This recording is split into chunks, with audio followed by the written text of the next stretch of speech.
Socrates, the man often called the father of Western philosophy, also one of history's most famous criminals.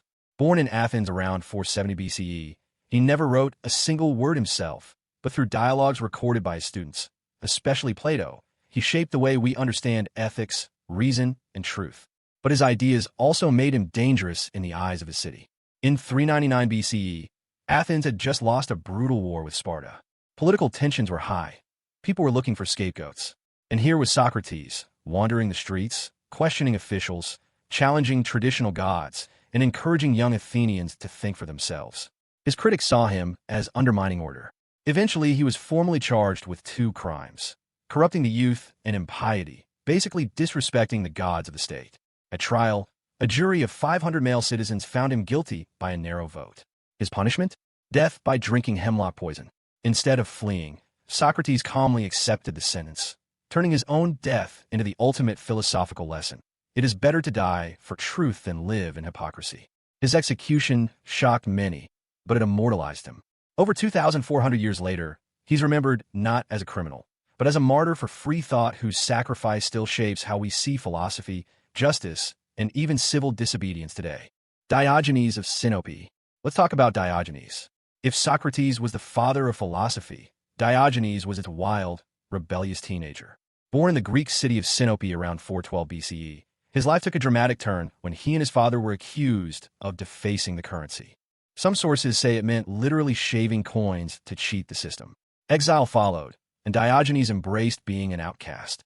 Instead of hiding, he built an entire philosophy out of rejecting society's rules. He became the founder of cynicism, the belief that true happiness comes from living simply, free from possessions and social expectations. And he took that idea to extremes. He lived in a wine barrel in Athens, begged for food, and mocked the powerful straight to their faces. He once walked around with a lantern at midday, saying, "I'm looking for an honest man." When Alexander the Great offered him anything he wished, Diogenes famously replied, "Stand out of my sunlight." That defiance turned a disgraced exile into a legend. So while his story begins with crime and punishment, literally stamped as a counterfeiter, Diogenes flipped it into a philosophy of radical freedom. Over 2,300 years later, he's remembered not as a criminal, but as the philosopher who asked if society itself might be the greatest fraud of all. Anaxagoras, born around 500 BCE in Asia Minor, he was among the first philosophers to bring science into Athens. While most Greeks still saw the heavens as divine beings, Anaxagoras dared to say the opposite. He taught that the sun wasn't a god, but a massive fiery rock burning in the sky, and that the moon shone only from reflecting sunlight. Radical ideas for the 5th century BCE. His thinking influenced powerful students like Pericles, but it also triggered backlash. To traditional Athenians, denying divinity wasn't just unpopular, it was a crime. Eventually, he was charged with impiety, the same offense that killed Socrates decades later. His trial became tangled in Athenian politics. By attacking Anaxagoras, rivals also struck at Pericles, Athens' most prominent leader. Different accounts disagree on the outcome. Some say he was sentenced to death but escaped into exile. Others suggest Pericles intervened to save his life. But either way, his career in Athens ended. Even in persecution, Anaxagoras left a huge legacy. He introduced the concept of nous, or cosmic mind, an intelligent order shaping the universe. So while he was condemned as a criminal for saying the sun was only a rock, history remembers him as one of the earliest thinkers to replace myth with reason. And that shift helped lay the groundwork for science itself. Protagoras, famous for saying, "Man is the measure of all things." Born around 490 BCE in Abdera, he became the most celebrated of the sophists, teachers who specialized in rhetoric, debate, and ethics. His core idea? Truth is relative, shaped by human perception rather than fixed by the gods. And that, in Athens, was dangerous. Around 415 BCE, he wrote a book titled On the Gods, opening with the line, "Concerning the gods, I cannot know whether they exist or not." For us today, that reads like early agnosticism. But for the Athenians, still deeply tied to traditional faith, it was blasphemy. He was charged with impiety. His book was publicly burned, and Protagoras was forced to flee Athens. Some sources say he drowned at sea while escaping. Yet his influence didn't die with him. By questioning divine authority and putting human perspective at the center, Protagoras laid the foundation for modern discussions about morality, law, and even democracy. The man condemned as a criminal skeptic is now remembered as one of philosophy's boldest voices, asking questions religions and governments were often too afraid to face. Giordano Bruno. Now jump to the Renaissance. The name Giordano Bruno was born in 1548 near Naples. He was a Dominican friar turned philosopher who refused to stop thinking dangerously. He embraced Copernicus's model that the Earth circles the sun, but went further, arguing the universe was infinite, filled with countless worlds. He denied central church doctrines, rejected the Trinity, and openly mocked established authority. For 16th century Europe, that wasn't just heresy, it was treason against the order of Christendom. Bruno wandered through Italy, France, even England, teaching and debating, but enemies followed him everywhere. In 1592, he was arrested by the Venetian Inquisition and handed to Rome. After 7 long years of trial, refusing to recant, Bruno was condemned on charges of heresy and blasphemy. On February 17, 1600, he was marched to the Campo de' Fiori in Rome, stripped naked, tied to a stake, and burned alive. Witnesses recorded his defiance to the very end. Though executed as a criminal, time made him a symbol of intellectual freedom. Today, statues in his honor stand where he was killed, reminders that curiosity and free thought, once crimes, became the very engines of science and modern philosophy. Thomas More, lawyer, philosopher, or you could say a big humanist. Born in London in 1478, he rose to power under King Henry VIII, eventually serving as Lord Chancellor, the highest legal office in England. He was brilliant, deeply religious, and the author of Utopia, a book imagining a perfect society guided by reason and justice. But his faith put him on a collision course with his king. When Henry VIII broke from the Catholic Church to divorce Catherine of Aragon and declared himself head of the Church of England, More refused to yield. In 1534, Parliament passed the Act of Supremacy, demanding an oath of loyalty to Henry's new authority. More stayed silent, believing allegiance to the Pope and to God came first. Silence was treated as defiance. He was charged with treason, imprisoned in the Tower of London, and, after a brief trial, found guilty. On July 6, 1535, Thomas More was executed by beheading. His final words, "I die the king's good servant, but God's first." History has remembered him not as a traitor, but as a martyr of conscience. The Catholic Church canonized him in 1935, and his defiance still speaks to the power and cost of standing by one's convictions. Francis Bacon, lawyer, politician, philosopher, and scientist. Born in London in 1561, he rose to the office of Lord Chancellor, the highest legal seat in England. At the same time, he was writing works that helped define the modern method of science, knowledge built on observation, testing, and reason instead of superstition. But his public career fell apart in 1621. Parliament launched an inquiry into official corruption and charged Bacon with bribery, taking gifts in exchange for legal favors. He confessed, though he insisted the gifts never affected his decisions. Still, the verdict was guilty. He was fined a staggering £40,000, briefly imprisoned in the Tower of London, and barred from holding office. Disgraced in politics, Bacon turned fully to writing. He published Novum Organum, a blueprint for empirical science that helped set the foundation for modern research. Ironically, history remembers him less for crime than for revolutionizing how humans pursue truth. His fall from power shows how even great thinkers can stumble, but his legacy transformed failure into lasting intellectual achievement. Jean-Jacques Rousseau, born in Geneva in 1712, self-taught, restless, and one of the most influential thinkers of the Enlightenment. His works reshaped politics, education, and literature. In The Social Contract, he declared, "Man is born free, but everywhere in chains," while Emile revolutionized ideas of childhood and learning.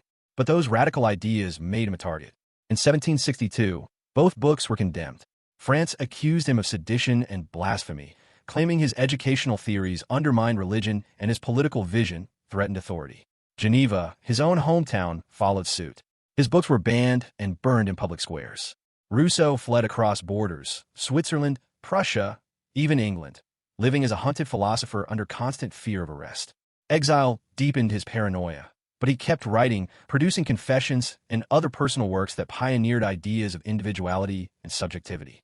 Legally condemned in his own lifetime, Rousseau's words later fueled revolutions and democratic ideals across Europe. Once branded a criminal, he is now celebrated as the voice of freedom, equality, and the dignity of human experience. Karl Marx, born in 1818 in Trier, Germany, philosopher, economist, and revolutionary thinker. Alongside Friedrich Engels, he wrote the Communist Manifesto in 1848, calling on workers to unite against capitalist exploitation. His later work, Das Kapital, sought to uncover the mechanics of economic power.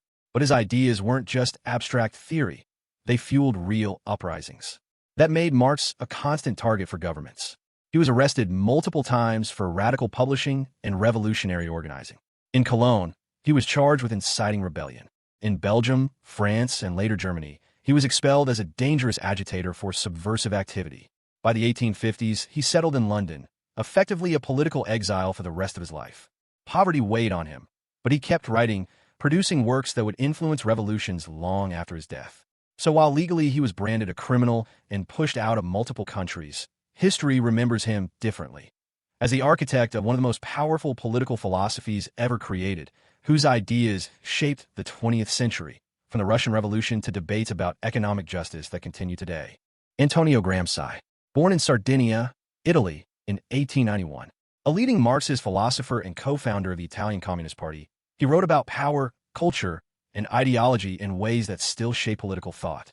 His most famous idea, ruling classes maintain dominance not only through force, but through cultural hegemony, control of schools, media, and values.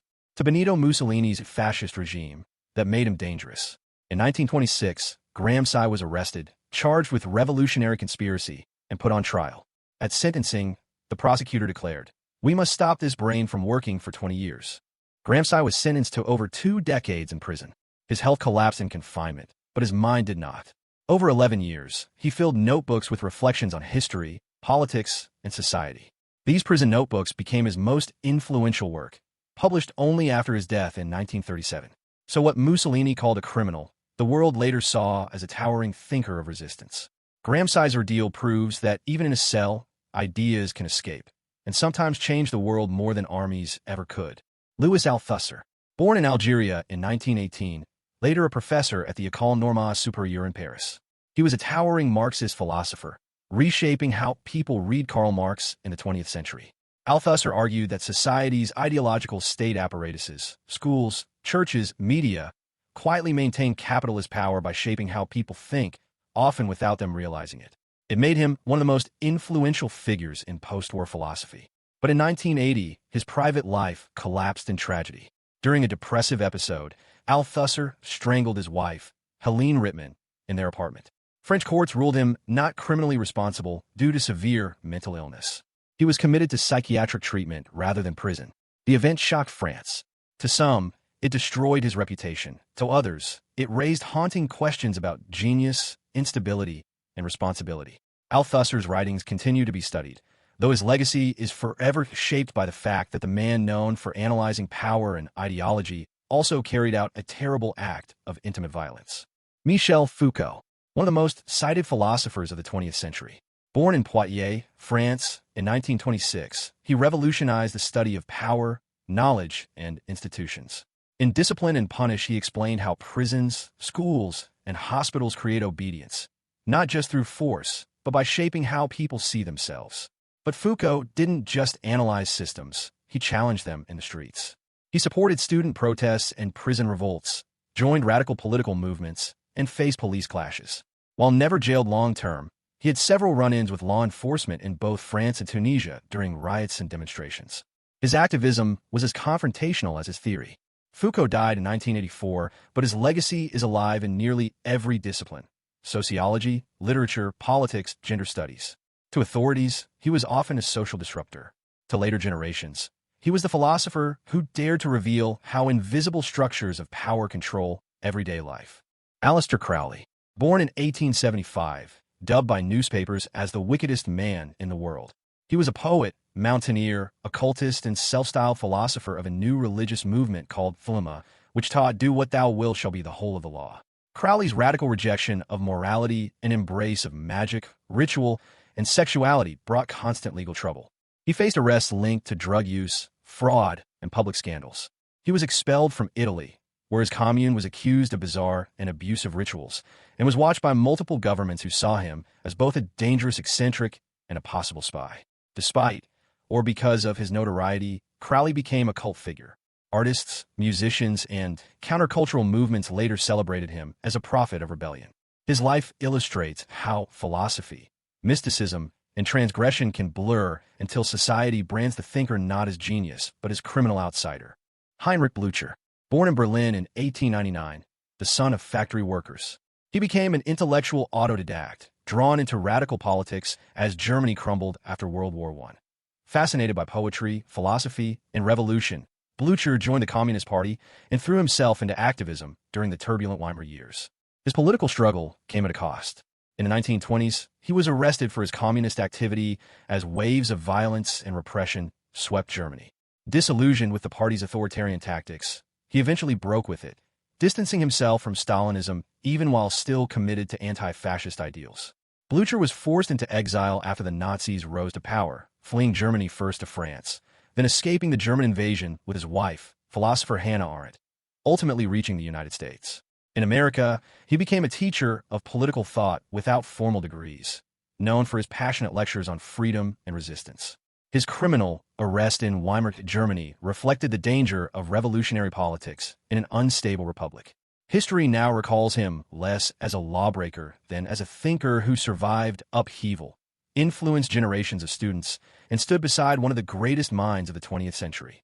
Hypatia of Alexandria, born around 350 CE in the great city of Alexandria, was one of the last towering figures of ancient philosophy and science. A mathematician, astronomer, and teacher, she became head of the Neoplatonic school, instructing students from across the Mediterranean in geometry, astronomy, and philosophy. But Alexandria in the early 5th century was a city on edge, torn between pagans, Christians, and political factions. Hypatia, a woman of learning and pagan background, became a lightning rod. Her influence on civic leaders and her refusal to convert drew suspicion. In 415 CE, she was accused by an angry Christian mob of sorcery and intellectual crimes against the faith. She was brutally dragged from her chariot, stripped, and murdered in the streets, her body torn apart with tiles, then burned. Unlike a formal trial, this was mob violence disguised as justice. Her death marked more than the end of a life. It symbolized the tragic silencing of independent thought in late antiquity. Branded as a witch by her killers, Hypatia is remembered today as a martyr for philosophy, a victim of ignorance whose execution warns us of the cost when societies punish inquiry as criminal.